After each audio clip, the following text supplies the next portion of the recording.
Let not your heart be troubled. You are listening to the Sean Hannity Radio Show podcast. This is Jonathan Gillum back in last week, right before Christmas. This week, right before New Year's. Just call me the holiday man. In for Sean Hannity. And as you can tell, I got a little bit of a cold. But I'm not going to let that get me down. I just got through hosting a week. Listen, you're going to laugh when I tell you this, folks. Those of you who don't know me, you need to get a life because you should know me. All right? I'm a former Navy SEAL, Federal Air Marshal, security contractor, and FBI special agent here in New York City. I've been in media. I stumbled into media about 4 years ago and started hosting for David Webb and then Andrew Wilkow. And then, you know, one day Linda wrote me in over here and convinced Sean to let me host this show. Lordy, have we come a long way since that day. So, interesting thing. I started a show called The Experts 2 years ago when I was a CNN contributor. Now, my goal was always to be a Fox News contributor. Unfortunately, sometimes things just don't work out the way you want it to work out, and I ended up over at CNN where I thought I'm going to bring the truth to CNN, and they are going to know me as the truth teller at CNN. Well, that didn't quite work out that way. After about 4 months, CNN decided they would still pay me, not let me go anywhere, and not use me. So I sat for 6 months on the shelf at CNN, and I didn't sit there and say, woe is me. I didn't do like a congressman, collect money and not do anything, except for Louis Gohmert and Jim Jordan, a couple other people. They do their jobs. But I didn't just sit there. I didn't run around sticking my tongue down people's throats like Al Frankenstein. By the way, every time I type that into my iPhone, it changes his name to Al Frankenstein. I think that's interesting. So I spent that time working on developing a show of my own, a social media show, because if I wasn't going to get the recognition on CNN, I never got that Fox News contributor spot. So what I did was, and listen, I have no problem telling people about my, ups and downs. I'm an open book. There's nothing here that I'm a full transparency, as they would say in Washington, D.C., although in Washington, D.C., that's not actually the case. But in my life, I do not hide things from everybody. So I spent 2 years developing this show, learning when I had made appearances how the cameramen worked, talking to how the sound guys and the how the lighting worked, and then being in all these radio shows, the importance of sound. And I'd slowly developed this Facebook Live show, which then ended up being on Facebook and Twitter and then YouTube as they all developed their own live streaming capabilities. So before long, after about a year, I'm streaming on Facebook, Twitter, and YouTube. And I started to develop a following for the same reason I knew, not because I have an ego, but because I know what's missing from the media, is I tell the truth. And I speak in the areas in which I have an expertise. And if I don't, I go get somebody else to come and speak about that subject in their expertise. There's many, many different people that I've had. We'll have some of them on the show today. Scott Eulinger is one of them, former CIA station chief, Navy vet, amazing guy. Bernie Carrick. These are real, Bernie Carrick, commissioner of the NYPD, was the commissioner of the NYPD in New York when New York was attacked on 9/11. This guy knows the reality, not just of success, but being on the front line of an attack inside the continental United States and being in charge. Not many people can say that. So I developed this show, and all the while over the past 4 years, I've been, jumping on doing analysis for Newsmax. Not a lot of people know what Newsmax is. It's growing in popularity, but Chris Ruddy started this network. He's a journalist, used to be with the New York Post, wrote a book, and I'm trying to remember what it is, about the Clintons, and but I don't remember what I'll get the name of that book. But he wrote this book years ago, and then he started a company called Newsmax, and this news network that he started is probably one of the most real places I've ever worked. Bitter Legacy was the name of the book that he listen, again, transparency. I'm not going to act like I just picked that out of my head. I got Linda in there feeding that to my ear. So Bitter Legacy. This is going to be complete transparency today. Sometimes you don't need to give away all your tricks, Jonathan. Every once in a while you can keep a couple. Yeah, but if I act stupid and then do great things, people will be like, wow, he's really rising to the occasion. They'll say he should run for office. That's right. If he just had a felony, he'd be a perfect fit. So, Chris Ruddy started this network called Newsmax, and he developed it, and it works. It's very a very tight-knit group of people that work there. And I've been guest hosting with Bill Tucker and other people on there, and doing analysis on there. And they asked me if I wanted to bring my show, The Experts, this thing that I developed in my apartment in a studio that I built. And they asked me if I wanted to bring it over for a week and try it out. We just finished that week. It went great. Even my dog Rico made an appearance today on the Friday show. And we'll see where it goes. I know I'm going to be hosting on Monday, so you go to newsmax.com, newsmaxtv.com, or you can get it on Fios, Dish, Direct TV, and AT&T. I didn't know AT&T had a cable thing, but I guess they do. So we'll see where this goes. But it's another step in the direction of where the Lord has called me and speaking the truth, which I'm going to be honest with you, not just because, again, I'm setting up myself for transparency here, not just because I'm sitting here hosting the Sean Hannity radio show, but because I knew and had met Sean years before. He didn't remember me. Of course, I'm going to remember Sean Hannity, but he used to have a concert series, and myself and some other detectives here that were part of a task force in the FBI, we went and saw one of their concerts there down in Knott's Berry Farms or whatever it is down there in Jersey, whatever they have, Six Flags, whatever it is. And it was amazing. And then one of the guys knew a producer on Fox News for his show, and we went and we got to meet him. And this was 2006, I believe it was. And it was just an amazing experience. He was the most genuine person I ever met. He was packing heat on his side, so we all thought he was major cool because all the guys that showed up, we're all Secret Service, FBI, detectives from the NYPD. We're all armed, and so was he. So we knew that if we had to go out and go outside with Sean Hannity, he might get our backs, So anyway, he was a genuine guy then. This many years later, 10 years, basically 10, 11 years later, I'm hosting his show, believe it or not, and he is the same guy. He has not changed. What comes out of his mouth on this show, although all radio and television in some way, shape, or form, which I've learned, and he will admit himself, has to be entertaining, what comes out of his mouth is the truth. And one thing, reflecting especially over this year, because of the election last year and hosting this year when the leftist, I'm not going to say liberals in this country, because I believe there are good liberals in this country that don't want to impeach the president. They don't buy into this nonsense. We're going to have we're going to have Ami Horowitz on here just a little bit. That was not Linda. That was me saying that. We're going to have Ami on here in a little bit. Talking about how a lot of liberals are just led astray. They're just led astray by what they're being told by the Democratic Party and the leftists in this country. So what I've learned over this past year is a dark side of media.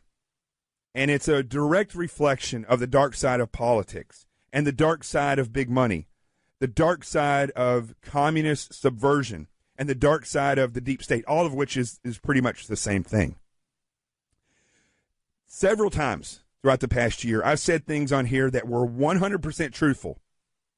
I said that feminists and that the feminism, the movement of feminism, is steeped in communism. They have different waves. They call it the first wave, second wave, and third wave of feminism. You can look it up and read about the history. Definitely steeped in communist ideology, Marxist ideology. When Media Matters got a hold of that, even though it's the truth, oh my goodness, they have to write an article trying to defame me. But see, here's the thing. First of all, I'm not going away.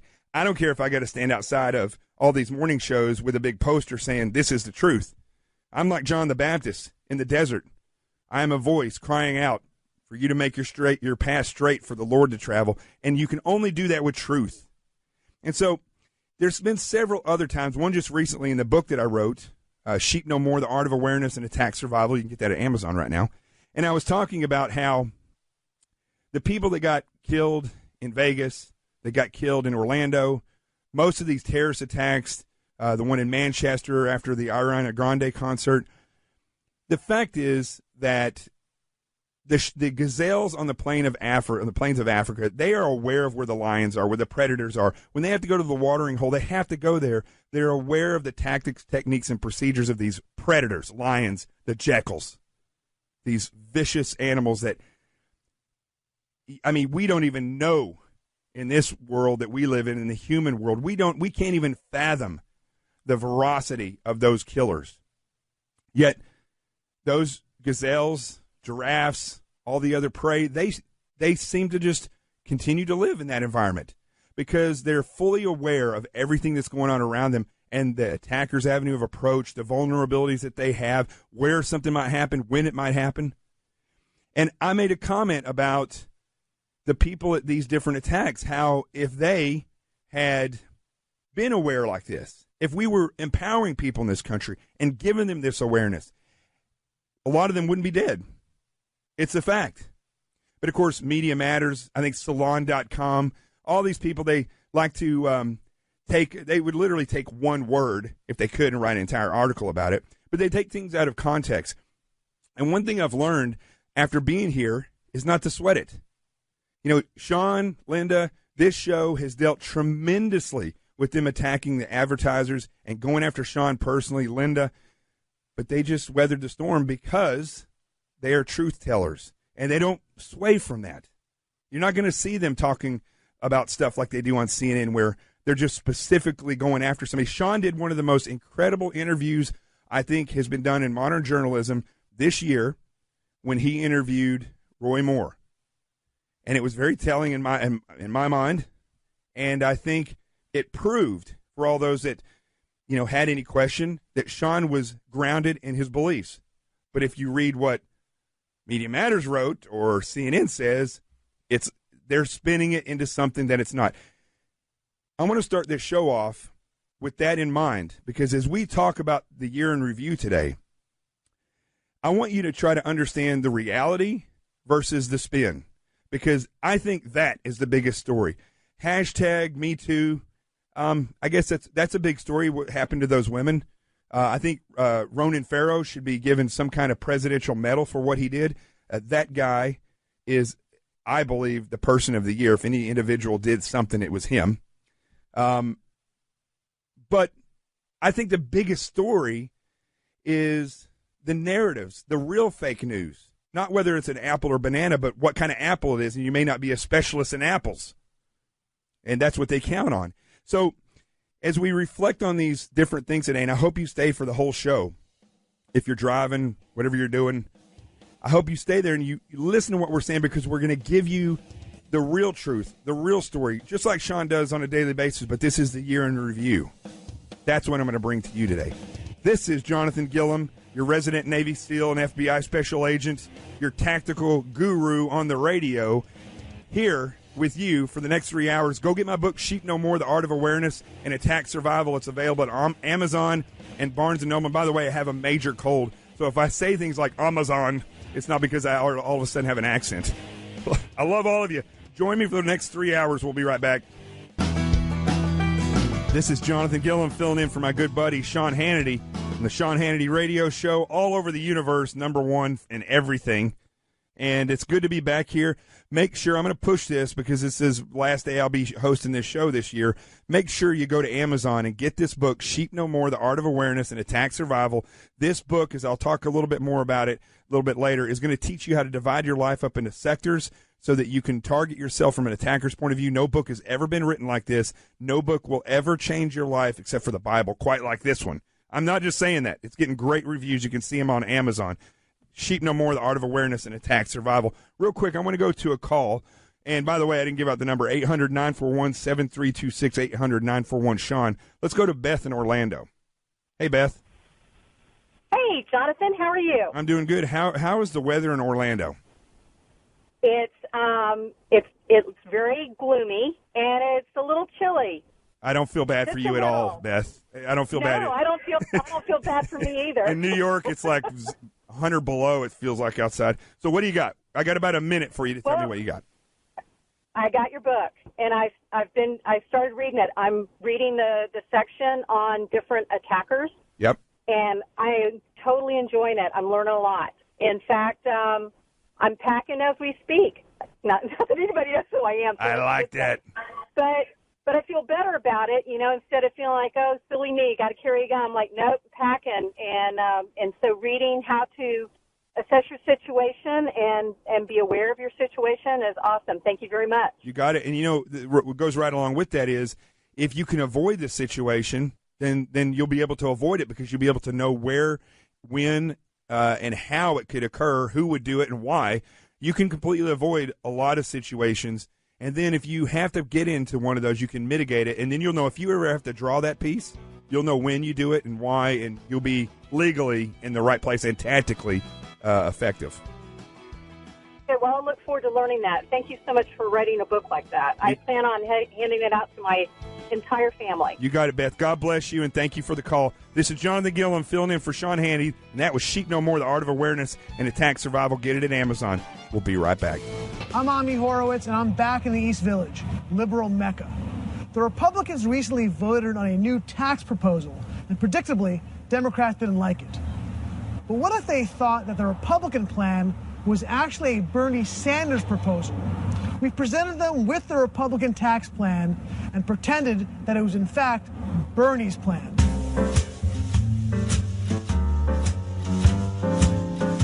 What are your thoughts? Republican tax plan, good, bad? I'm going to be honest with you. I feel like there's just another excuse for the rich people to get a break on having to pay taxes that the rest of us hardworking people have to pay. It doesn't have much stuff in it for the middle class working Americans, I think. Yeah. I mean, that's what you've I've heard. Right. Yeah. It seems like the middle class is going to get hit pretty hard here.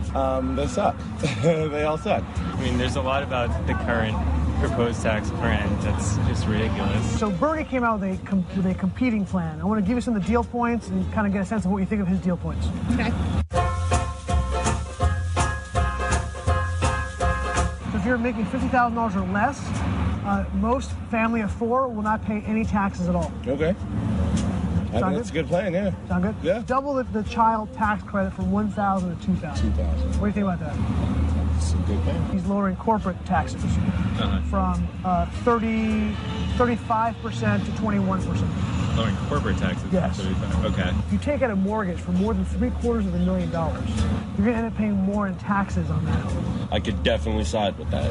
The more money you make, Yeah. the more of a percentage of your income you have to pay to taxes. Yeah, I know that people who make a lot of money aren't going to like that, but that's just how it is. Yeah, exactly, right? 1%. Yeah. He keeps the Obama-era tax credits for clean energy. Yeah.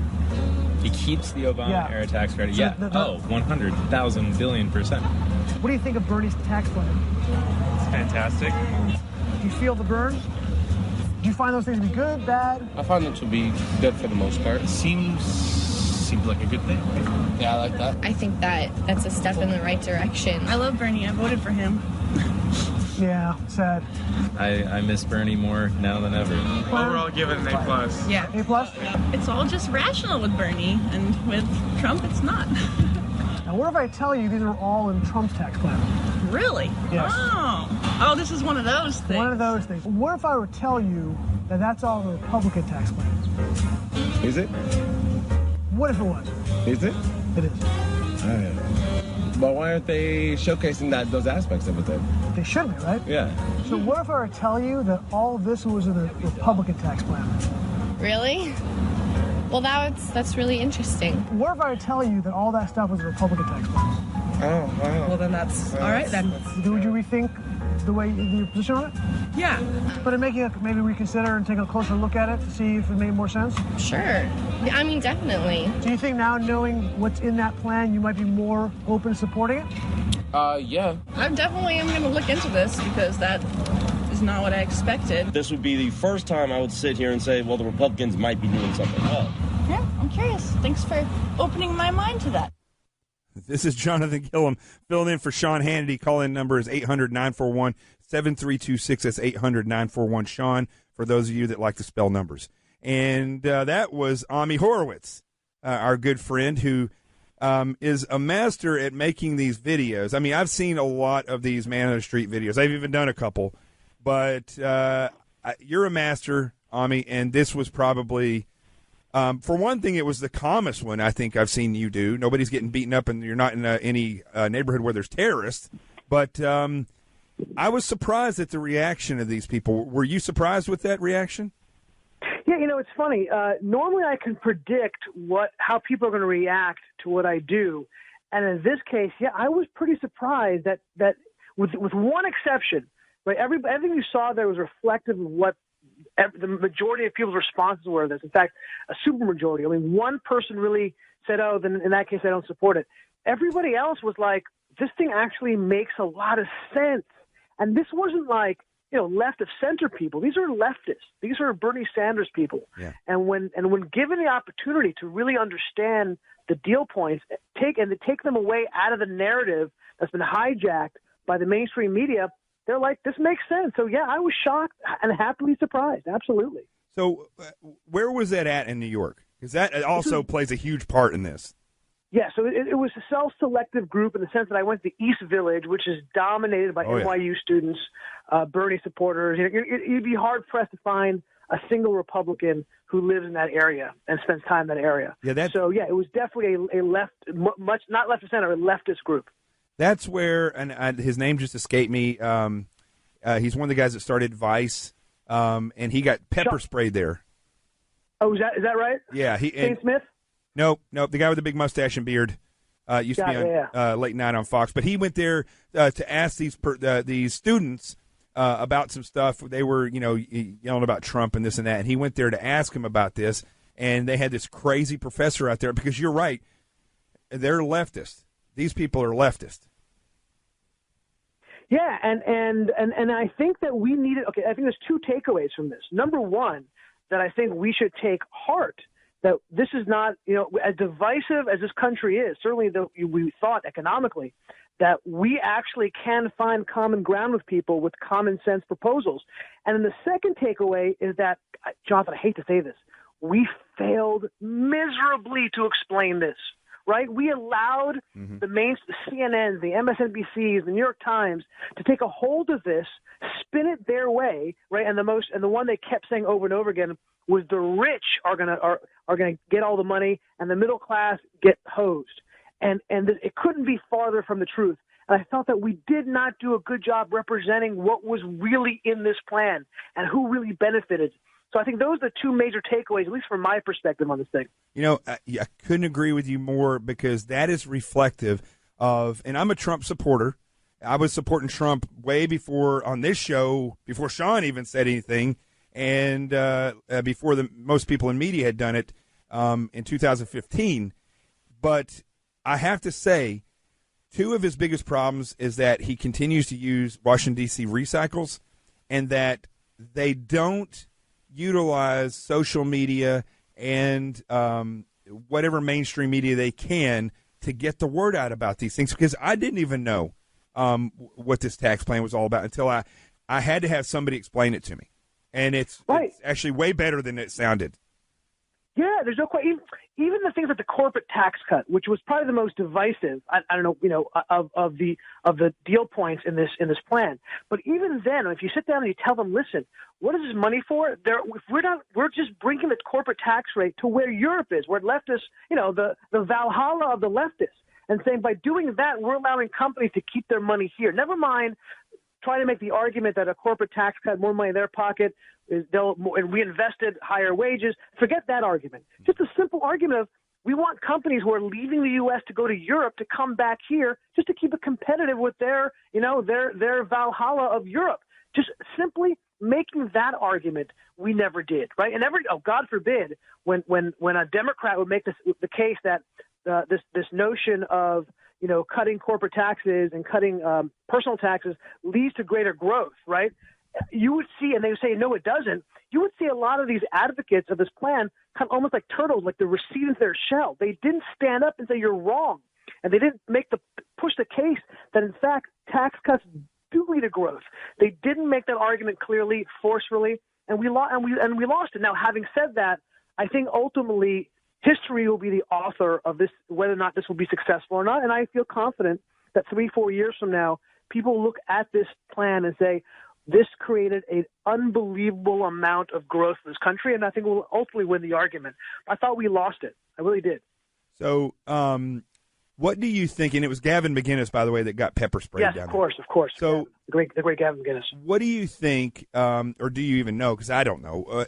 Let's say this hadn't gone through, and then let's say in 2018, things didn't go the way that we hope they will for the Republican Party. What would have been the outcome of taxes for Americans? Where do you think that would have gone? If we lose in 2018? Yeah.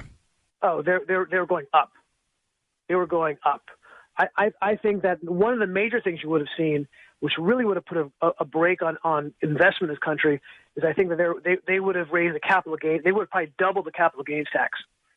And I think they would have raised the personal tax for people making over $250,000 a year.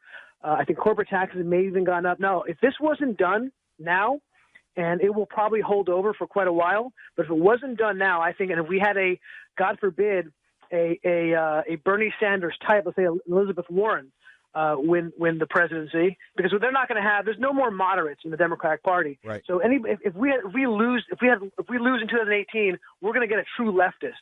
You would have seen taxes gone through the roof. I mean, they're going to try to bring it back to where it was in the 70s. So, yeah, I mean, thank God we got this thing done, because it would not have been good for us. And I'll make one other argument. The next thing I'm looking for and what we need is entitlement reform, right? That's kind of go hand in hand. And the argument I would make, and I never heard a single person make this argument, this really was the beginning of entitlement reform for rich people, right? Yeah. We're saying there's a lot of things that were taken away from rich people. For example, the mortgage tax deduction.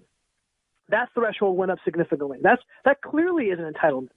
The deduction of your state taxes from your federal government taxes, which was a very controversial. That's an entitlement for wealthier people. So there's a lot, and I think now we can make the argument when we're looking to cut entitlements in other areas to say, look, the rich certainly we got their entitlements cut back. Now we want to do it for the other side as well, so we can make put this country on a stabilized base for the first time in a long time. So I think I know what your next video needs to be. It needs to be where if you haven't done this already. I talk about communism a lot in this country, and I started studying last year Yuri Bezmenov, who's dead now, but he was a defector during the Reagan administration from Russia, and he talks about subversion in ways I didn't realize exactly what was going on. I just couldn't put my finger on it, but it makes everything clear. I would love to see you do a video about the reality of communism, and just like you did with Trump's tax plan, actually tell people communist ideologies and see how many of them are okay with that. Okay, so it's so funny you say that. I already shot a video that I'm going to release in a couple of weeks. I'll preview it. Essentially, the video is I read people a quote, and they got to tell me if this quote comes from the Democratic Party platform or the Communist Manifesto. It was a game show I played for if you won money if they can get the answer right. It's hilarious, absolutely. So yeah, right, you're spot on, and that's my argument that the Democrats. It's funny when people argue the Republicans have actually become more moderate over the last 10, 15 years. Yeah. In reality, on social issues, certainly. And the truth is the Democratic Party who was moved to the extreme. And I think we're just not going to get another candidate who can even remotely be called a moderate, never mind a blue dog Democrat. Those things they're an extinct species. Yeah. And I think that if we don't wake up to where the Democratic Party is moving, we're going to wake up one day and we're going to look. Listen, if there's one thing I don't want our country to ever be, if you ask me what is my life's goal, is to make sure we don't become like Europe. That's my number one goal in life. And the Democrats desperately want us to become like Europe in every way imaginable. And I just think that is we see Europe imploding right before our eyes. And how is that not a lesson to the left? Well, I don't understand it. Look at California. And I keep telling people in Texas, and this is another video you could do, go talk to your gun-toting conservatives in Texas, ask them a series of questions about their belief system, and then go ask all the people at the top, all the big cities in Texas who make and manipulate the laws. And I think they would be a big eye-opener because they're following in the same line as California. I mean, they're becoming liberal at the top faster than you can snap your fingers in Texas. Is that right? Oh, yeah. That's a scary thought because if we lose Texas, it's game over. Well, that's a very scary thought, man. Yeah, it's very, very scary. Listen, I love your work. I met you twice now. I met you at the Christmas party. I think you're an amazing guy. And so I have to be completely honest with you. I called you Horowitz a little while ago, but that is your pseudonym name now. That's what you're going to have to go under when you. I'm going to roll with it, buddy. When you interview liberals, that's what you use from now on. Horowitz. Hey, God, you're too kind. You're too kind. God bless you, brother. Have a great New Year's and keep doing the work. You too. You got it. Buddy. This is Jonathan Gillum filling in, and that was Ami Horowitz, and he's a great guy. We're going to come back. I'm going to get to some of your calls here in a bit. 800-941-7326, 800-941-SEAN. Go right now, while we're on break, to Amazon or Barnes & Noble and get Sheep No More, The Art of Awareness and Attack Survival. We're going to talk about that when we come back as well. We'll be right back. This is Jonathan Gillum back in for Sean Hannity before New Year's. Listen, I'm going to give you some tips real quick before we go back to break. If you're going out for New Year's, keep your head on a swivel. There's been threats to this country. Don't worry about what the experts say about no known credible or specific threat. Think about the possibility. Don't think about the probability. It's possible, okay? I want to leave you that. We're going to come back from the break. We got a lot more to talk about and reflecting for this year. And while you're on break for the next few minutes, you can go to Amazon. It says it's sold out right now, but you can still order the book, Sheep No More. That's sheep as in Baja. Sheep No More, The Art of Awareness and Attack Survival. Get it. It's not too late. We'll be right back. This is Jonathan Gillum filling in for my good buddy Sean Hannity on the Sean Hannity Radio Show. And it is great to be back here right before New Year's. It was awesome being in here before Christmas. And then the time before that was right at the end of November. I hosted right after I'd had this accident on, Sean's always harassing me about my scooter that I rode. I don't ride it anymore around the city. It's one of those electric scooters, and I had an accident and tore my quadricep tendon right off my kneecap. So I did the show without any pain meds. 2 days after that, made it through, and then did Christmas, and now we're here right before New Year's. 2017 has been an amazing year, if you think about it, folks. It's been one of these years where some incredible things have covertly made it into my life, and I'm sure in your lives and in the presidency. He wasn't so covert, but the work that he's done has been covert because either they just can't get the word out in what they're doing. We were talking about that with the taxes earlier. And I do have some criticisms for the president. I wish, of course, everybody wishes they could sit down with Trump and tell him how to do his job. Everybody, we're all like the backseat drivers for the president, probably because we see him as a normal person. I mean, at least I do. I know he's a billionaire, but I still see him as somebody who's approachable. And he's somebody that's got an incredible work ethic. But I'll tell you where I feel like things they need to be revamped. One of them is the way that we think strategically and the way we handle conflicts, whether it's natural disasters or whether it's the war on terror, the war on drugs. The other thing is he needs to watch what information he takes from the intel community, because the reality is, and I'm going to bring my buddy Scott Eulinger on right now, the intel community is different than the political appointees, and as we've seen in the FBI and the DOJ, the senior executive service members at the very top. They don't really represent the people that are on the ground most of the time, although the DOJ is completely leftist, and so is the State Department. But let's ask Scott about this. Scott Eulinger, former, well, first of all, you're a Navy vet. You were a former CIA operations officer and co-host of the podcast, The Station Chief. You're also running for Congress in is it the 15th district in Pennsylvania? Yeah, that's right. I'm running for Congress in the 15th district of Pennsylvania. That's right. The only non-politician and veteran running, We need more folks like that nationwide to help drain the swamp, right? Scott, you think that would be like, oh, wait, this guy Eulinger, he's a vet, CIA operations officer, extremely well. Don't ever ask Scott Eulinger for a reading list that you might want to read. The thing is going to be a book itself. So you think it would be automatic for people just to jump on board and say, I'm voting for that guy? Yeah, I'm actually very confident of that. I just got to get the word out. I have to raise the money to get the word out. But I'm sure that when everyone sees that I exist and they see the other choices before them, that I will be the choice. I'm very confident of that. That's the military instills in us that kind of confidence. But I know that, people everywhere are tired of the same old, same old. It's what you talk about on your radio show all the time. And, people basically trust veterans maybe better than others, but we're the ones who, maybe potentially sacrificed our lives anyway. And, it takes outsiders like us, non-politicians. That's what you're going to need to help drain the swamp, and we all know it.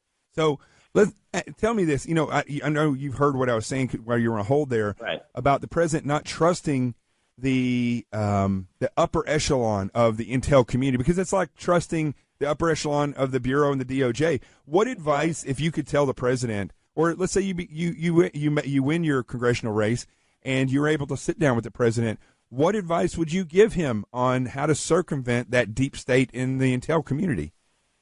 Well, I know one good way of doing that, like one way that the agency itself can help police itself, is a lot of times they give a projection of what's going to happen based on information, and then sometimes they'll red sell it, which means that let's look at it from a different point of view and put the opposite conclusion. And in other words, like they give one point of view and then they give an alternate point of view. We have to make sure that the intel agencies continue to do that, because what we have learned, as you've said many times over, that the upper echelons of the agency, and not just political appointees, and whether it's justice, intel, it's all the same.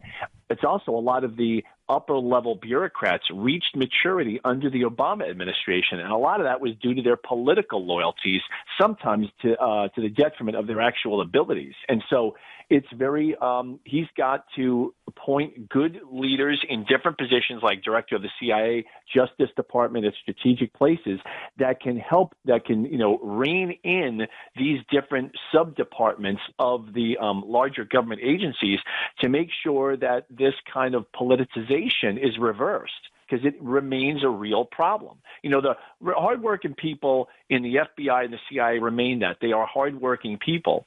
And, and sure, maybe their morale is suffering a little bit now, but in a way, morale has been suffering for years. That you and I saw, morale was suffering for years under the Obama administration, as you saw people elevated due to their, not so much due to their professional abilities as to their political loyalties. So we've got to go through, it's like curing cancer. It doesn't help your morale to go through chemotherapy, but it's necessary to survive. And that's what we've got to do. Maybe morale has been hurt a little bit by these developments, but we've got to move forward with the cure so that these agencies are healthy once again. But the problem is that cancer is metastasized, and it is literally it's all over the place. And what I see with President Trump was the same mistake that President Bush, 43, made, although I got to be honest, I don't know how much of a mistake it was, or if I don't want to get into conspiracy theories, but President Bush didn't get rid of the deep state people that kind of came into the government during the 8 years of Bill Clinton. He didn't get rid of them. Right. And then those people stayed, and then by the time Obama was elected, they're entrenched. Right? That's right. So let me ask you, let me bring on Bernard Carrick, former commissioner of the NYPD, good friend of mine. Bernie, I want to bring you in on this conversation, because I think what we're talking about with the intel community and with the FBI, a lot of this same type of leftist attitude has definitely gotten, not just in Congress and representatives and federal government, but also in the mayor, like the mayor here in New York City is a communist. How much of this has affected the local law enforcement and the ineptitude of a lot of these people who've come up through the ranks during these times when these constraints were put on them by these liberal mayors and city council members, to the point where we have literally 20 years of recruited leftists in our police department. Is that the case? You know what, John? You don't see a lot of that in the NYPD and in the police department until you get the guys at the highest levels, and it's sort of replicated in, what's going on in the Bureau and DOJ. I will say, now you have James O'Neill, the commissioner of the NYPD. Jim O'Neill was in the NYPD. He worked for me. He was a captain or a deputy inspector, I think, 16 years ago. He's come through the ranks. The good thing about O'Neill and the guys that work around him is that they were there for all the policies and all the programs that were put in place by Giuliani's administration, Bloomberg's administration. These guys only come to fruition, only come to the top, under de Blasio recently. So you don't have a lot of that.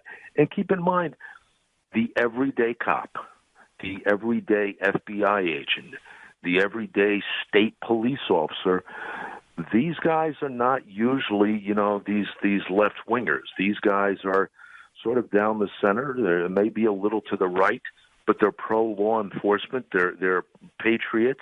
They're people that go out and put their lives on the line on a daily basis for this country. And they really don't give a damn about politics. They don't want politics involved in the departments.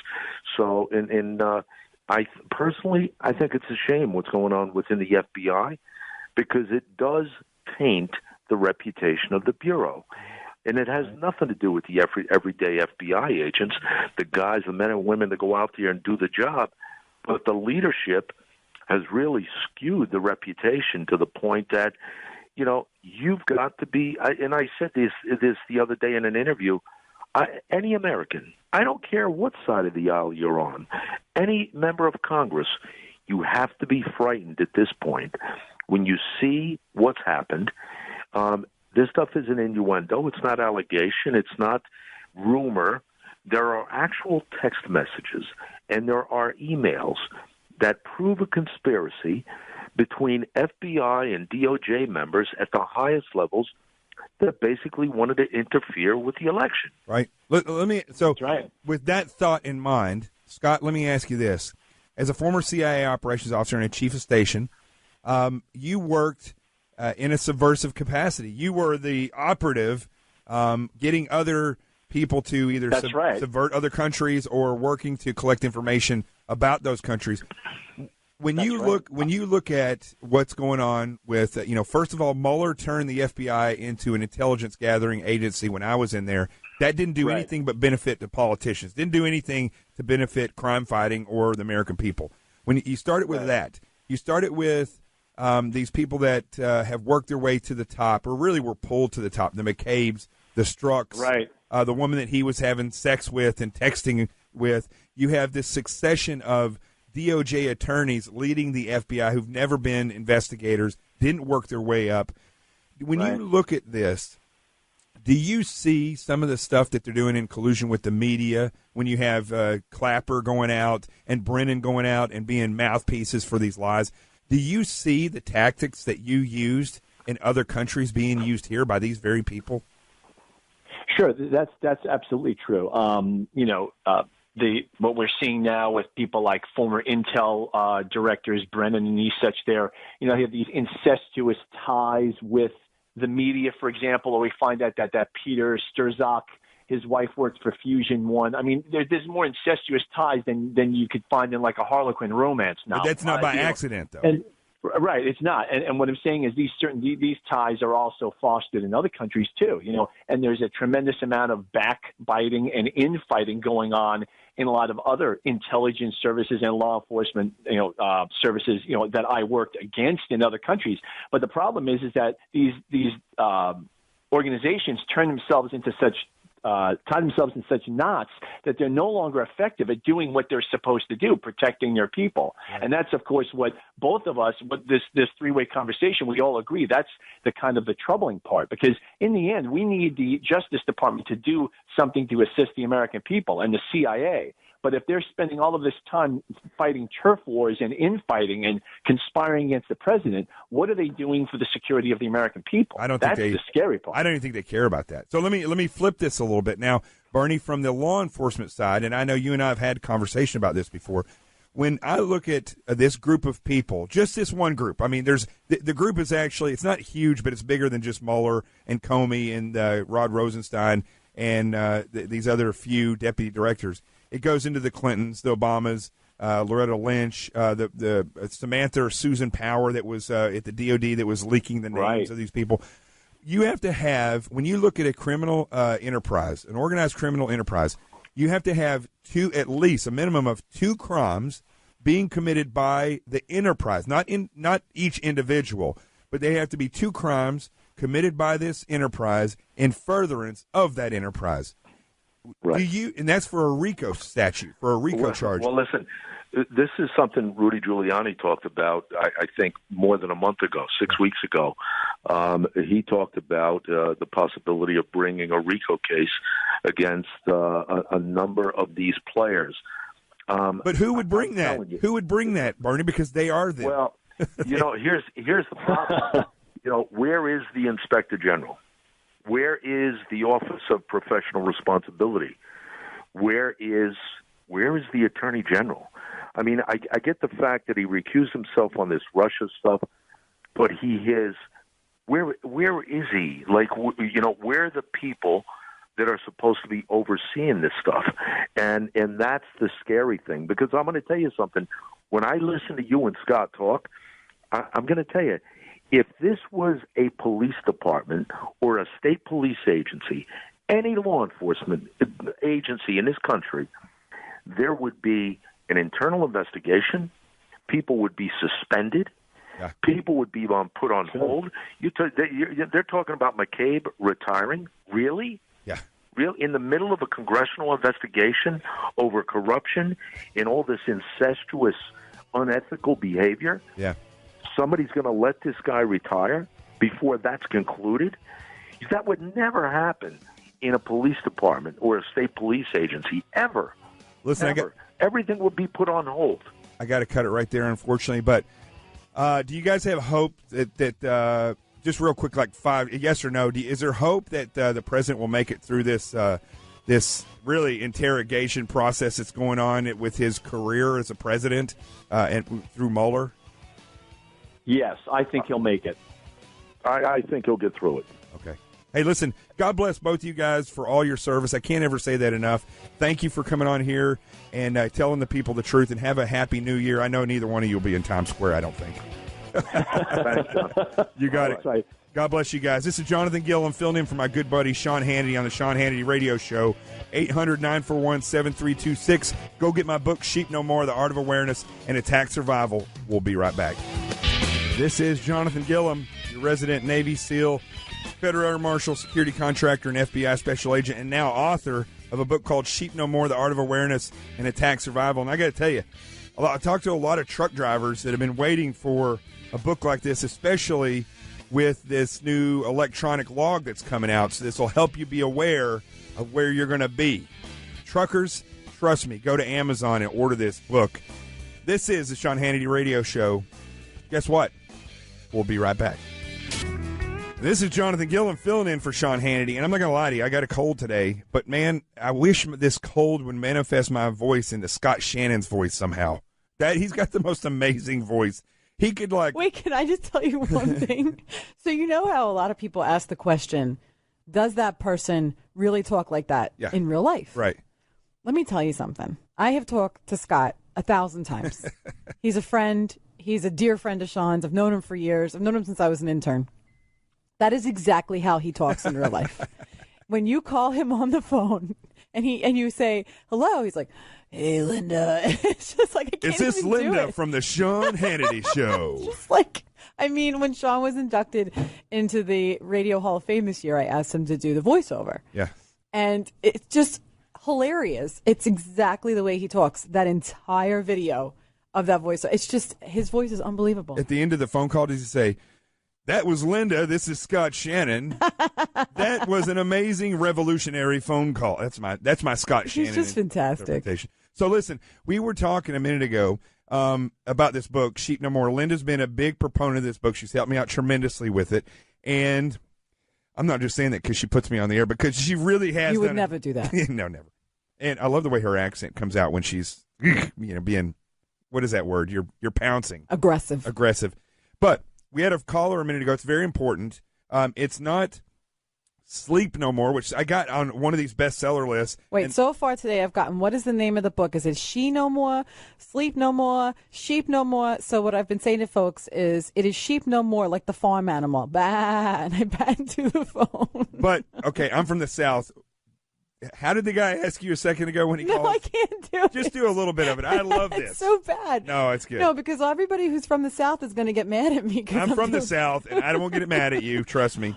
Because they call and they go, what's he saying? She no more? What's he saying, Sheena? It's just bad. Anyways, everybody, it's sheep. Sheep no more. That's right. Sheep bad. That was probably one of my trucker friends. I made the mistake one time on David Webb's show of saying I was like the Justin Bieber for the truckers. Because I always what? I was joking around. I was like, I'm like the truckers love me when I come on because I talk to them, and I was like, I'm like the Justin Bieber for truckers, and that stayed with me. It's probably going to stay with me again now, but for like 2 years, I was like, we were on Twitter, like, what's up, Justin? Listen, I'm not obnoxious. I can be a little bit, but I'm not that obnoxious. That's like me saying I'm the Denzel of board ops. Okay? But you are. No one's buying that. You are. If Denzel had a mohawk, yeah, you would be the Denzel of. Okay, listen. Forget about the audience. Let's just have a conversation. Let's talk. You know, one thing about this book, though, I will cover before we go, and then we're going to come back here in a little bit with Joe Concha in just a little bit, and we're going to talk about media and stuff. I've been reflecting all day. I did my show, The Experts, at 1 p.m. on Newsmax. I was on Breitbart this morning. I've been reflecting all day on the reality of this past year. and politically, I will never – I don't know. I can't say you can never say never with President Trump, but 2016 election process, wow, it's going to be hard to top that. 2017 really was the culmination, not so much of President Trump's presidency. I mean, he's got 3 more years, at least on this run, to basically do the things that he's promised us, and I think he will. He's done a tremendous amount that hasn't really been publicized because the mainstream media is so crooked, basically. But in 2016, the deep state, we don't really have to guess who the deep state is. They revealed themselves in 2016. And then in 2017, they are revealing more and more of their tactics and how they work. And that's why these special investigators like Mueller that come in, it's not like they look and first of all, why isn't the FBI investigating this stuff? Why do we need special prosecutors? That's the question I always have. Why don't we just have – that's what the FBI is for. I was an FBI agent. They're the ones who investigate Washington, D.C. But for some strange reason, when it's something like this, they got to get a special prosecutor. Well, that is because politicians in the deep state, they want to own this, and they want to make sure it works. So it's very similar to a case of entrapment, where they are literally creating the case as they go along so they can manufacture the evidence, create the illusion that this is happening or that's happening, and they entrap the person. Fortunately for us, we don't have a sheep in the office. He's wily.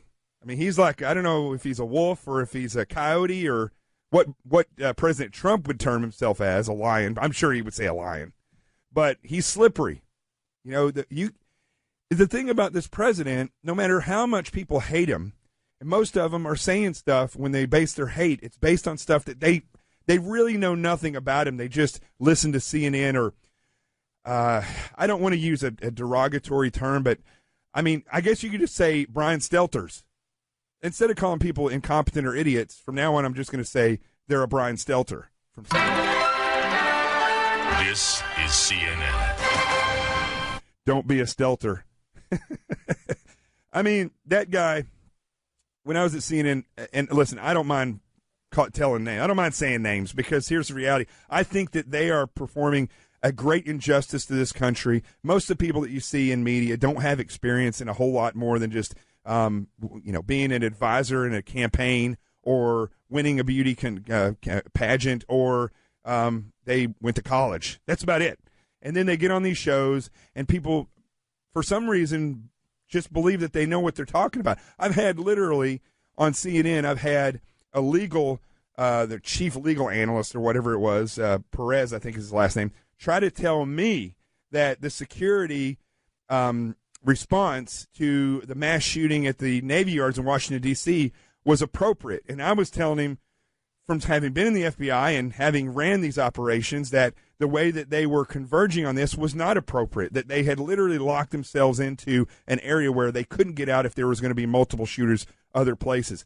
But, you know, like millennials that have gone left and like leftists in general, they just will love for you to try to make a point so they can just tell you, no, you're wrong. And they literally believe that. So where am I going with all this? Here's the thing. When we look at the reality of news in this country, when we look at the reality of what's happened over the past year in politics, year in leadership, I guess you could call it, in Washington, D.C., what you're seeing is not reality. It is not reality. You are not seeing clear pictures of actually what's happening. And one of the main reasons why you continue to see this is because you can't see what is actually happening. They don't allow that actual picture to get out. You would literally have to be inside to see what's going on. But here's something that's very interesting I want the people to realize. It's not that much different than any other organized crime group. It's not that much different from any other basic criminal out there, except that they own an intelligence agency.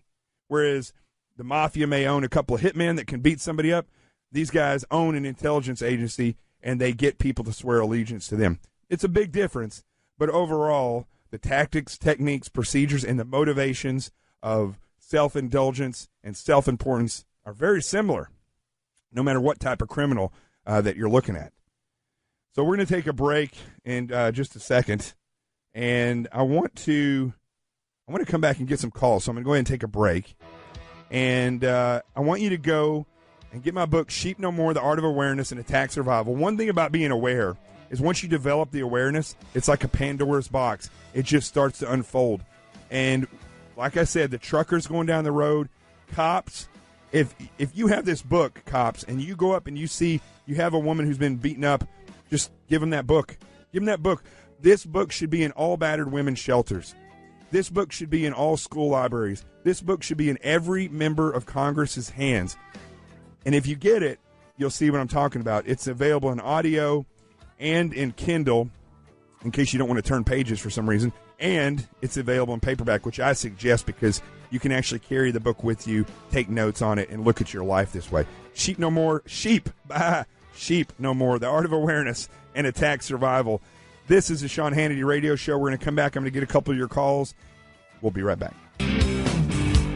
This is Jonathan Gillum filling in for my good buddy Sean Hannity on the Sean Hannity Radio Show, 800-941-7326. I want to go to a couple of phone calls real quick. Let's see. Let's go to Phil in St. George, Utah. Go ahead, Phil. Yes, good afternoon. Thank you for taking my call. You got it, buddy. Yes, I'm a Vietnam-era vet, Marine Corps, and perhaps a little derogatory hook for your book is you're either the sheep or the sheepdog. Mm-hmm. Yeah, so, I agree with you. I'm trying to make sheepdogs out of people, so they won't be sheep anymore. That runs through my head every time I leave the house. Yeah. Well, you should get it and then give me a review and let me know honestly what you think. I mean, see, you're the type of person that I really do want the feedback, because if I have to alter this in any way, if people aren't getting it, I need to know if the other people out there that get it, that understand awareness, think that I'm sharing what needs to be shared.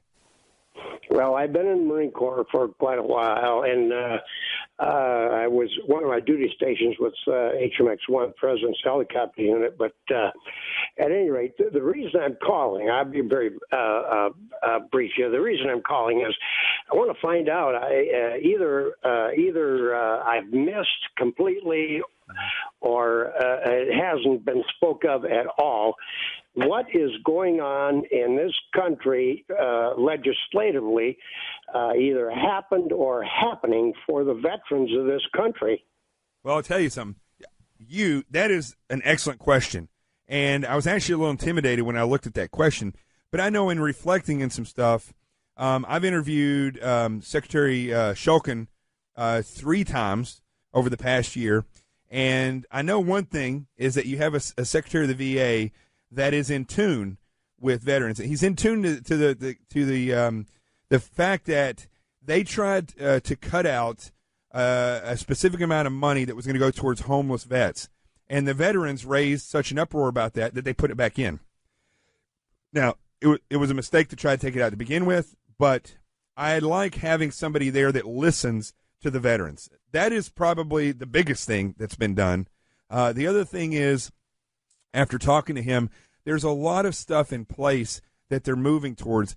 I think there's probably stuff that's getting done that's just not being verbalized properly. Again, that's one of my biggest criticisms for the White House. But, they're moving towards the proper treatment in the VA. They're still looking at whether or not they're going to have the health care for veterans that where they give them a card and they're able to go to hospitals. They're still working on all this stuff. Look, Phil, here's the biggest problem with how veterans are treated in this country. I can't really say that it's the president as much as it is Congress and their insistence on a speedy fix. I think the president showed that he can get things done rapidly and he can make Congress work together. That's how he got this tax plan passed before Christmas. But I don't see the same type of ferocious attack when it comes to formulating a solution to all these problems of veterans. I really don't. We're only 1% of the population. Phil, you there? Yes, I'm listening. I'm listening with every ounce of ears I've got after the 155s. Anyway, I'm in St. George, Utah. I'm 300 miles away one way and 100 miles away from Vegas the other way. But the health care, I've got every health issue that you can think of that became of Agent Orange, and I am just, Let me say this, Phil. Let me say this. What I would like to see when it comes to health issues, I'm dealing with this issue in my leg. I was treated at the VA. They did a fantastic job. I would like to say this to Shulkin. I believe in the president. We have to look at the VA as two different beings. You have the medical experts, and then you have the bureaucracy. It's like the DMV. People show up with the same ideology as the DMV that work there a lot of the times. And so we have to differentiate. We have to get those standards in place where people can actually that are working there and support are on a professional level like the medical people. And here's the other thing. I'd never been to the VA. I go to the emergency room there, and I was appalled at how many veterans walked in and act like jerks to people.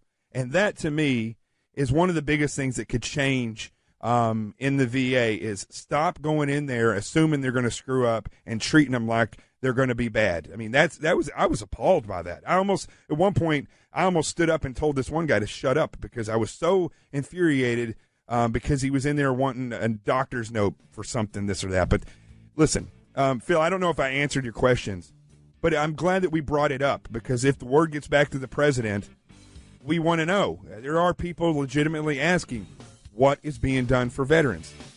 This is Jonathan Gill and Phil. Thank you. God bless you, and thank you for your service, my friend, my brother, and all the Marines that are out there. We'll be right back.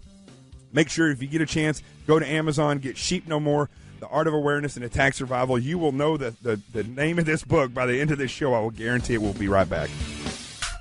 This is Jonathan Gillum. I'm the guy that's bringing you the inspired and bold solutions today. And I'm going to bring my buddy Joe Conch on in 1 second. I'm sitting here looking at some emails that they're reporting that were found on Uma Abedin's computer. And let's see, I have one email, 2, 3, 4.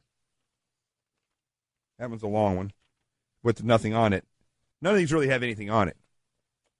Oh, with the exception of it says classified on the bottom. So I guess really the information that's been redacted in this case is not so important as the 1, 2, 3, 4, at least 4 that I have right now that are classified on Uma Abedin's. These were actually on Anthony Weiner's computer, which was, or still is, Uma Abedin's. What difference at this point does it make? Well, I'll tell you what difference it makes. Was that Justin Trudeau? I can never tell them apart. I'm just chilling in Cedar Rapids. So, here's the deal, folks. I talked about this at nauseum today on Newsmax on my show, The Experts, and there is a different set of rules for the ruling elite in this country and the rest of us. Because, listen, I would be in jail. I don't care if I've been out of the Bureau 5 years or 20.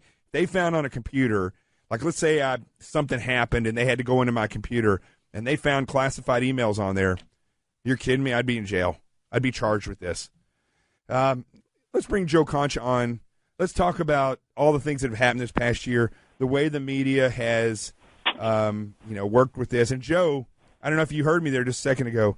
I did a week of my show that I started in my apartment on Newsmax this week, The Experts. We're still kind of talking to see if it gets picked up or not. But you used to have a show called The Wrap, which I used to be on there all the time. I'd love to see him bring that show back. I love that show. The Daily Wrap. You're bringing back some memories. The 2015 glory days of Rick Unger and John Gilliam and Jonathan. Sorry, that's very disrespectful for me not to go with the full name. And we had the Heather Hunter and the Brad Hirschfields and Carl Higbees. I mean, we had some good guests. You love Higbee, I know. Oh yeah, we're close friends. Well, you're both SEALs, right? Oh yeah, all SEALs love each other. Oh, that's funny. But so they do this show from your bedroom, huh? This is like the Truman Show with Jim Carrey. Like the Trues. What's that guy's name? Gosh, I'm forgetting his name now. He's the actor. Looks like a rock star, and he's British, and always that narrows it down. Always greasy. He does a thing called the Trues, and he does it from his bed. No, this is not from my bed. I actually have a studio in my apartment. But now, we're clothed, right? I mean, this is a show on the up and up. It's Newsmax, so I assume it's family friendly. Very family friendly. Yeah. I mean, it's like this radio show, but condensed to an hour. I'll have you on. I can't wait to see this. I'll have you on. What time? You got to, this is where you actually have to promote it. Well, we did it at 1 p.m. This week. It's going to be on 1 p.m. Monday. But from that point forward, I don't know. I don't know yet. So they're trying out several different shows. I'll make a call to somebody with the initials of CR and say, look. Well, I challenged them all to a facial hair grow off today. So we'll see. I need to do that here on this show. I'd love to see. Right. It's the back hair that you have to start Russell being Brand, concerned about. Yeah. Russell Brand, that's the guy. Russell Brand. Oh, well, okay. Yeah, that was very successful. And you guys are very much alike. Yeah, we're totally alike, he and I. Okay. What are we talking about? So let's talk about right now nothing. Let's talk about the news. We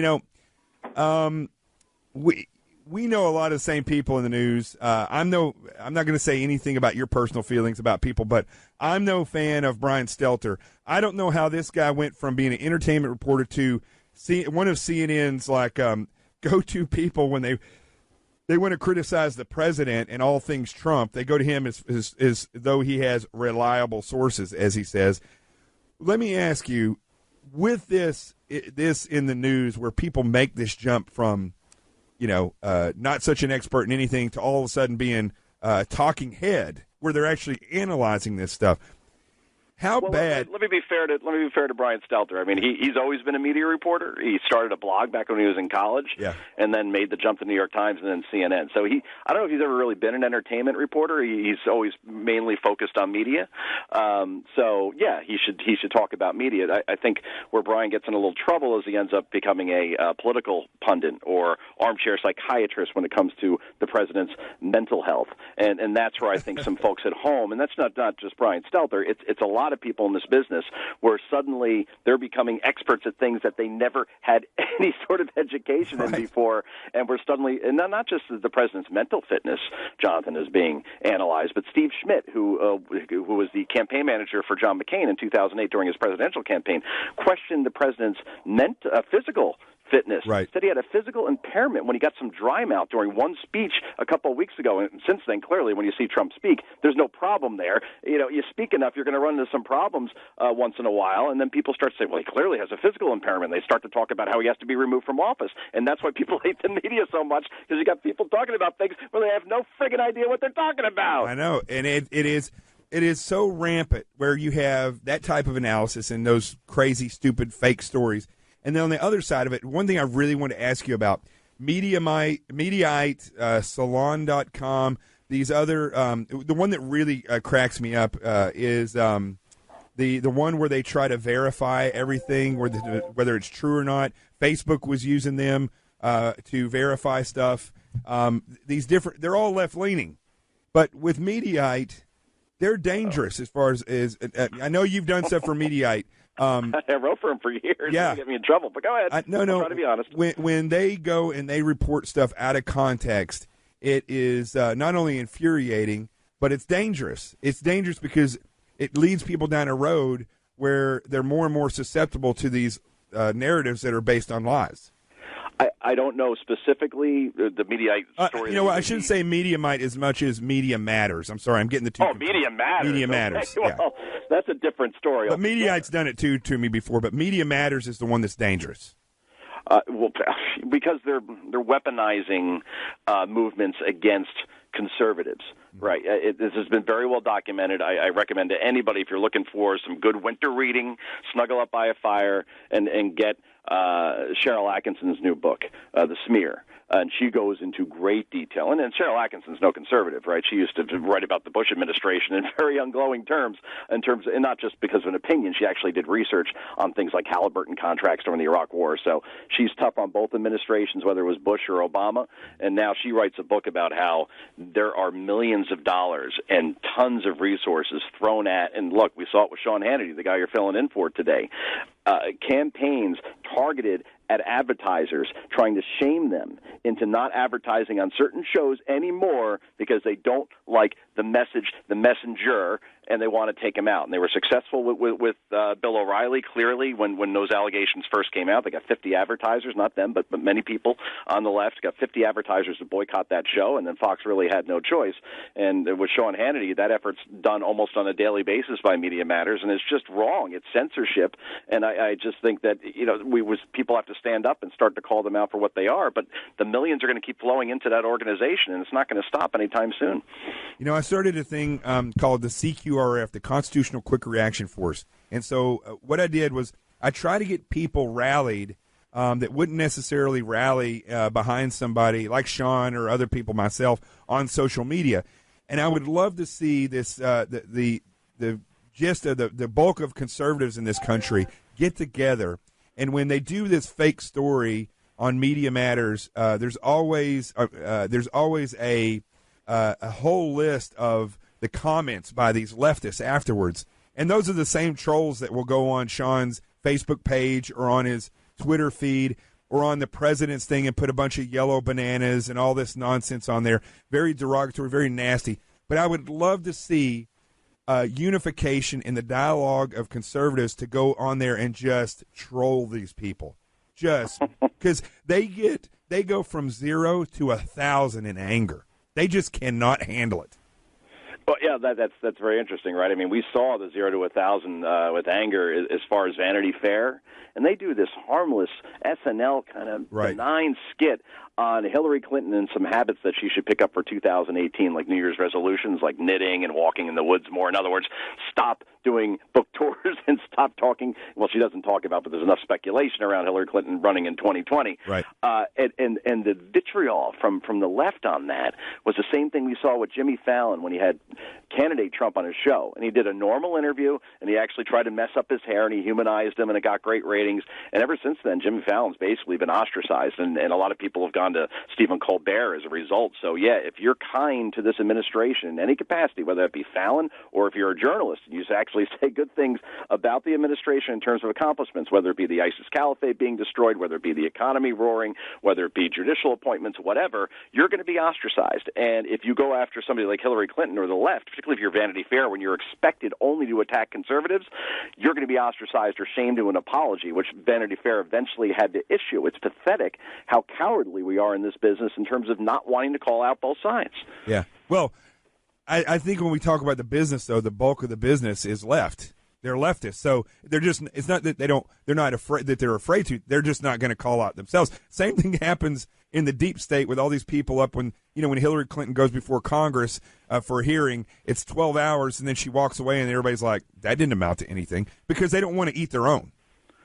Yeah, I think, we talk about safe spaces a lot, and we all have our safe spaces now. We're all going to our little corners and just having our own beliefs validated, and no one wants to even hear about the other side. And you're right. I mean, it doesn't matter. With the left particularly, compromise is out the window now, right? I'd be fascinated, Jonathan, to see what happens this year when President Trump wants to get infrastructure done. And that's a Democratic issue. A Republican's supposed to do these big spending plans in terms of improving our crumbling infrastructure, and Democrats are going to have to work with him. But there's these things called the midterms happening in November, so they don't want him doing something where he gets credit.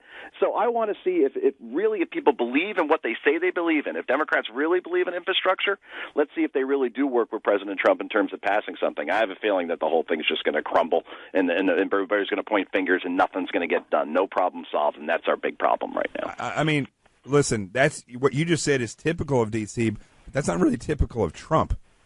So let's do this. Let's take a break real quick. I'm going to hold you over if that's okay for a few minutes. Come back from the break, and let's just cover a little bit more of the stuff that's happened this past year. And, like, for instance, nobody even knows a lot of the stuff that Trump's done because it doesn't get reported by mainstream media. But hold on, Joe. We'll come right back.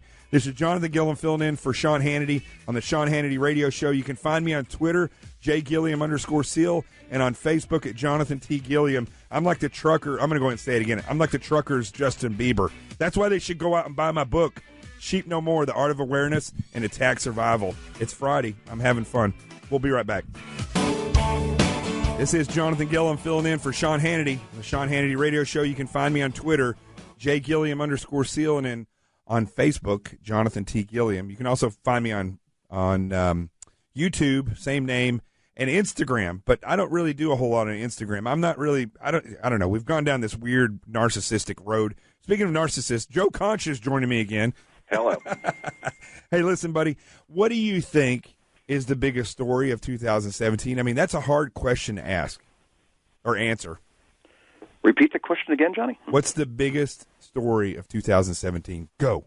Oh, President Trump. I mean, it's so obvious. I just filed a story, actually, where we did the top 10 stories of 2017, and that was easily the answer. It starts off at the inauguration, and it goes through just the most chaotic. I'll give you a little inside baseball here. With the Hill editors in mind, I work for the Hill, obviously, as a media reporter. We were trying to condense the top 10 stories of this year, and we were trying to decide what goes on that list. And I swear, John, I mean, we couldn't come down to 20 before we started. In other words, there's so many different things that happened. In terms of President Trump, here you have a guy who's about 40% approval in the Real Clear Politics average. He ended the year with great momentum in terms of the tax bill, and he had a lot of accomplishments that our media simply did not report, whether it be, not just Judge Gorsuch, forget that with the Supreme Court, but all the circuit court judges that he was able to install at an historic rate, right? The economy doesn't get too much play, even though we've had 3% GDP growth for 2 consecutive quarters. And with this tax bill, that could very easily extend to 4 or 6 consecutive quarters, which is going to make the 2018 midterms very interesting if you have a strong economy. And you could just go on and on. The ISIS caliphate, I think, is the most underrated story in terms of that being destroyed. Yep. So we could talk about that. So, yeah, obviously President Trump dominated the news like no other president has in any year in any history, and he is easily the number one story. Good, bad, ugly, polarizing, in your face, whatever you want to say. Depends on how you voted, I guess, is how you look at him. He was the dominant force, and everything revolved around him. Now, that's interesting because I feel like that is the case. What do you think, though, about, from your perspective, I think this guy's a hero, Ronan Farrow, and what he did. I mean, if there's one person besides Trump that you got to pick that really threw a wave or a rock and caused a massive wave in an area where nobody else had the guts to do that, that was pretty incredible what he did. Ronan Farrow was an MSNBC host. They put him on, like you. He was on at 1 o'clock in the afternoon. And, I'd watch him and be like, this kid just doesn't have it as a host. But his reporting was always, pretty strong. And, sometimes you just got to find what your niche is. And sure enough, he goes ahead with this Weinstein story. And out the park. Joe, I got to cut it. You don't have enough. You don't have enough. And he went to another publication and got it published anyway. And he started that whole movement that you're seeing now. Got to go, buddy. All right, man. Good to see you. You got it, my friend. Joe Concha. This is Jonathan Gilliam filling in for Sean Hannity. Get my book, Sheep No More, The Art of Awareness and Attack Survival. We'll be right back. Jonathan Gilliam filling in for my good buddy Sean Hannity, 800-941-7326. We purposely, Linda and I, sat down today and we said, we need to give callers a chance to talk. I know we don't do a lot of calls on this show. Sometimes we do, sometimes we don't. But I want to give some callers time to talk about this year in that's gone by really fast, to try to actually tell you the truth. And really strange year. A lot of great successes, kind of coupled with huge issues and problems. And like I'm being successful in many different ways in my professional life, but yet I've got a leg that I practically crushed on a scooter. So how many of you can say that? So let's go to Stacy in New York. Stacy in New York, go ahead. Hi, how are you? So I got your book, Sheep No More, and I haven't read it yet, obviously, because I just got it. Yeah. But I want to know what to tell kids. Yep. Because I have 3 kids, and I'm always thinking, how old are they? If they get in 12, 9, and 6, obviously the youngest, it's going to be hard, but, you know. I'm going to write a book for them next. At least. I'm actually going to get a book for them next. I'm actually working on that right now. Yeah, that and a journal so you can put this stuff out. Those are the 2 things that I want to give people so they can use what you're going to see in the book. But let me tell you this about kids, because I was one, as we all were.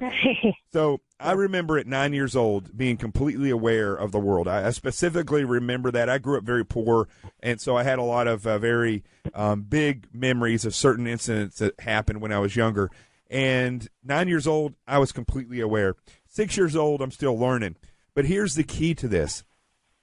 It's with the 6-year-old, it's the what if game. Hey, what if this happened? What if somebody came up to you? And slowly develop the standard operating procedures with them on how they react. With the 9-year-old and the 12-year-old, you literally can sit down with them and talk to them about who would want to attack, what kinds of attacks would happen, why those people would want to attack, where it could happen, when it could happen, and how it could be carried out. I mean, most kids at 9 years old now have seen stuff on TV about terrorism. They've understood that sexual predators or pedophiles are out there. And I think they can be shown some of these things. And as I lay out in the book, in order for you as a parent to teach this, you have to be aware of it. And I think ultimately that's the thing. I mean, look, whether people read my book or not, here's the gist of this, and I want you to go into 2018. I wrote it so people would be empowered in this country. I can't understand why the government says, if you see something, say something, but they don't tell you what to look for or where to look for it. So my goal is to empower you, and as a parent, you probably have about 5 to 7 sectors in your life. You wake up in the morning, and you're there at home, and then your commute to work, you put the children, they go to their next sector. You commute to work if you do go to work or you're at home. You commute back, the kids come back, everybody's at home. Then when you're sleeping, that's another sector. If you go out to a stadium and arena, that's a sector. Church, any of these places that you go, whether it be eat, and you go there quite a bit, each one of these things have their own threat. They have their own vulnerabilities. They have their own areas where bad guys will target. And some people, like sexual predators, will take a period of time, whether it's, the guys like Harvey Weinstein or Matt Lauer or some creep that works in office. They're going to take time to develop their plan of attack, their target package on whoever they're going to go after. Same thing with pedophiles that will work their way into a family. Once you learn that, you can then communicate that with the children. And then in cases like when it comes to the Manchester attack where the Ariana Grande concert was attacked, if you understand the people that will attack you and you look at the history of how they carry out attacks and when things change, like 9/11, it became modified. You know that if something happens on a plane, it's probably not going to go to Cuba and say, let me off. Right, so your mind changed as well when their tactics evolved. So you have to change the way you think. In Manchester, had the people realized that these terrorists were there and they were looking for more targets, you could have said to yourself, if I was an attacker and I'm going to this stadium and arena, where is the most likely place that these people are going to congregate? And you would have figured out at the end where it's least secured and told your kids, stay there until it's over with. and wait 10 minutes or leave early, and I'll pick you up down here where nobody else is at. So once you get this mindset, Stacy, you can then start to communicate that to your children in the language that you have with them. Yeah, because I think I have the mindset, but it's just trying to translate that to them and say, like, you know, if there's a threat at school when you're not going to be there, Yeah. you know, a teacher's going to tell you one thing, but that may not be the best thing. Well, you know? there's one of these schools, I don't remember which one, forgive me for that, but there was a 6-year-old kid that when the shooting happened, his parents said, if anything like that ever happens, get out of the school and run. That kid ran and ran like Forrest Gump, and he lived. Other kids died. I did do that. So, yeah, that's what I said to my son. I said, don't cower in a closet with all your schoolmates. You get out and you go. There's escape, evade, and run. Or fight, excuse me. Escape, evade, and fight. Running doesn't really give you a tactical understanding. When you escape, you're trying to get out of there as fast as possible. You may have to stop and take cover or concealment. You need to know the difference between those two.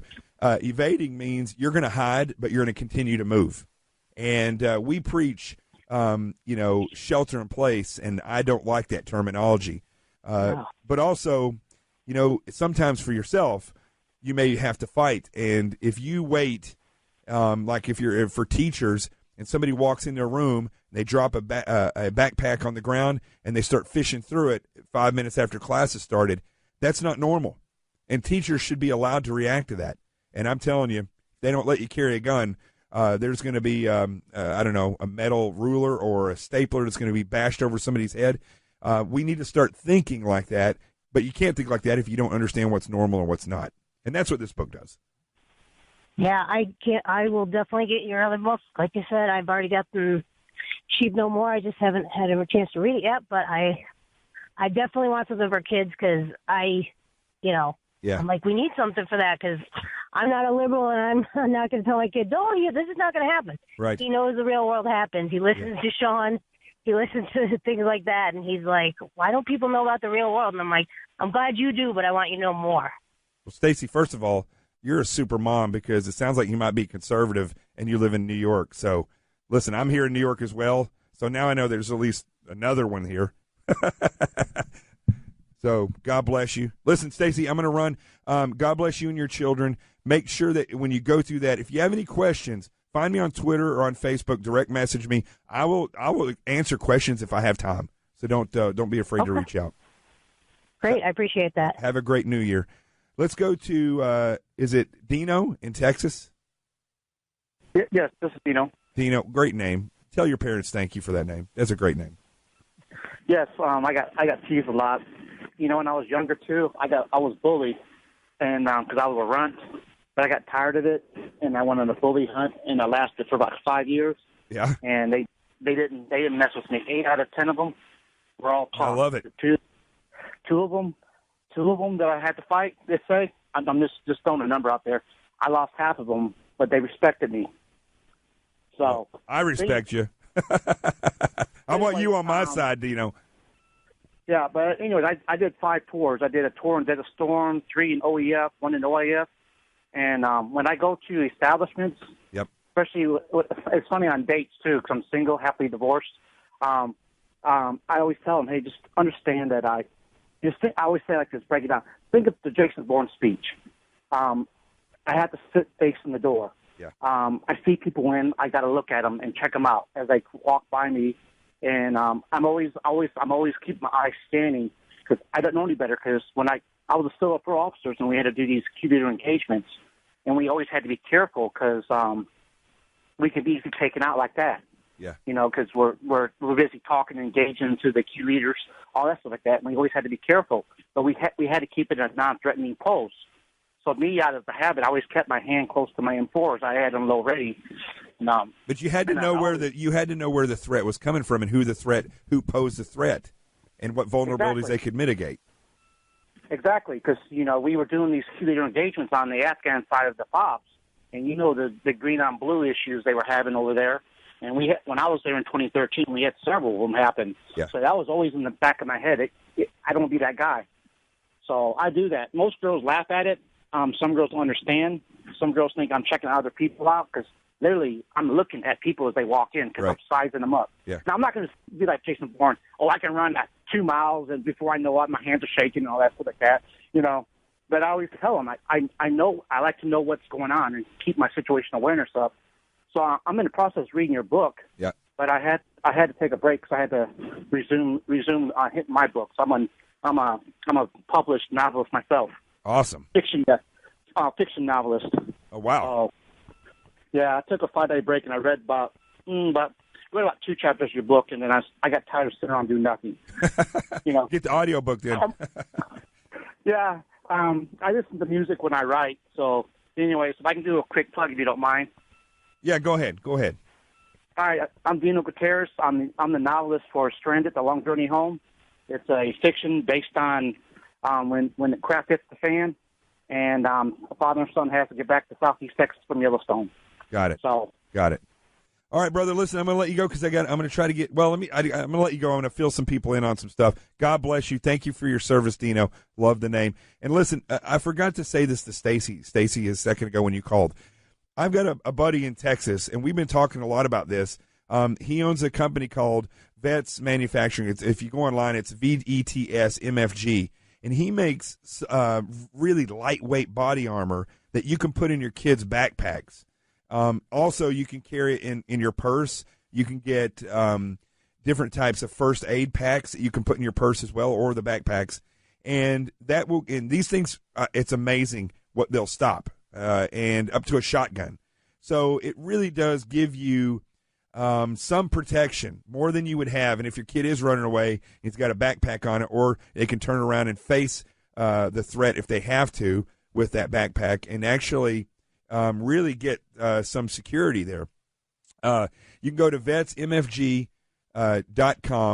and put in JTG, that's my initials, JTG10, and you'll get a 10% discount. So I'm not just plugging his stuff. I think this is something real. Along with awareness, every advantage that you can get, take it. And VetsMFG, VETSMFG.com. Go on there and look at all stuff. Also, Truckers, he's thinking about you. And he's putting some stuff together that's also bulletproof that truckers may want to check out. So go check that out. JTG10 is the code. And then get the book, Sheep No More, The Art of Awareness and Attack Survival. You put all this stuff together with the awareness and the knowledge of how attackers think. I'm telling you, folks, you're going to mitigate the majority of attacks that would happen to you. I don't care if it's sexual harassment, pedophiles, terrorists, robbers. You can outthink them all. They're not that smart. This is Jonathan Gillum, filling in for my good buddy Sean Hannity on the Sean Hannity Radio Show. We'll take a break. We're going to come back and finish it up, and then I'm not going to talk for a week so I can rest my voice. We'll be right back. This is Jonathan Gillum, and man, this show couldn't end quick enough because my voice is like right there on the edge of disappearing, but it was worth it. It was totally worth it. This week and this year have been so phenomenal for me in so many different ways, and one of the ways was because Linda and Sean have invited me to be on here. Believe it or not, I wrote a book in 2 months and got it published. I mean, I don't know how many people can do that. I wrote that book as a long time coming. I mean, I've been thinking about this book for over 10 years, but it just culminated when I finally got a publisher that said, oh, yeah, we'll do it, but you got to do it within 2 months. And so I did it. I sat down, had 2 to 3 beers every night, and a pot of coffee at about 10 o'clock at night, and I pumped that thing out, which was nothing compared to reading it. 5 hours, 53 minutes is the audiobook, and it was a month it took me to read that thing. So I'll just put it to you this way. I may have some problems saying certain words because I have a Southern accent, and it's mixed with New York. I don't know. Again, transparency. We're in the year with transparency. But I want to say thank you to all the people that listen to the show whenever I'm on, the feedback I get, the truckers that are out there, the moms that are out there, the cops, the other SEALs. I can't thank you enough for the feedback. I take it all seriously. I try to answer your emails, and I want to have more of a personal relationship than most people who are in media would have, because I want to tell the truth, and I want to know if you get it. That's the important part of it. Also, if you know more than I do, I need to know that. I'm not above somebody telling me that this is not right or you need to tweak it this way. But if I don't agree, I'm going to come back at you. That's what's going to happen. Listen, you can find me on Twitter, JGilliam_SEAL, and on Facebook at Jonathan T. Gilliam. My show, The Experts, may be on Newsmax permanently. We'll see. Definitely going to be on there Monday at 1 p.m. Go get my book, Sheep No More, The Art of Awareness and Attack Survival. It's on Amazon. I know it says sold out. They'll get it to you. It's on Barnes & Noble and in the bookstores. The truth, whenever you hear me, the truth has arrived. Happy New Year.